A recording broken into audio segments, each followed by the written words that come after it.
একজন আপু কমেন্ট করছে যে পেজের নামের সাথে ভিডিওর কাজের কোনো মিল নাই, পাহাড় পর্বতে গিয়ে ভিডিও করতাই গ। আপু শুনো, আমার পাহাড়ি কন্যা পেজ নামকরণের কারণ হচ্ছে আমার বাড়ি সিলেট, সেই কারণে। আর আমাদের বাসা তো পাহাড়ের কাছে, বর্ডারের কাছেই, মানে বুলাগঞ্জ সাদা পাথরের ওখানে আমাদের বাড়ি।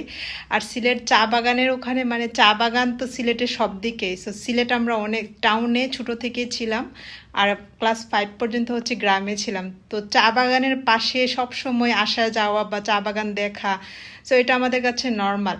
যেহেতু সিলেটের মেয়ে আমি, সেজন্য আমার পেজের নাম পাহাড়ি কন্যা। আর পাহাড়ি কন্যা মানে আমি যদি একেবারে আমার অরিজিন, মানে আমি যদি পাহাড়েও জন্ম হইতো আমার, সেখানেও পসিবল হইতো না সারাক্ষণ পাহাড়ে পাহাড়ে দৌড়ে দৌড়ে ভিডিও বানানো, আনটিল একদম মানে রিমোট এরিয়া অথবা মানে কিছু কিছু এলাকা থাকে না, আদিবাসীরা যেমন পাহাড়ে থাকে, নর্মাল বাঙালিরা কিন্তু পাহাড়ে থাকেই না বলা যায়।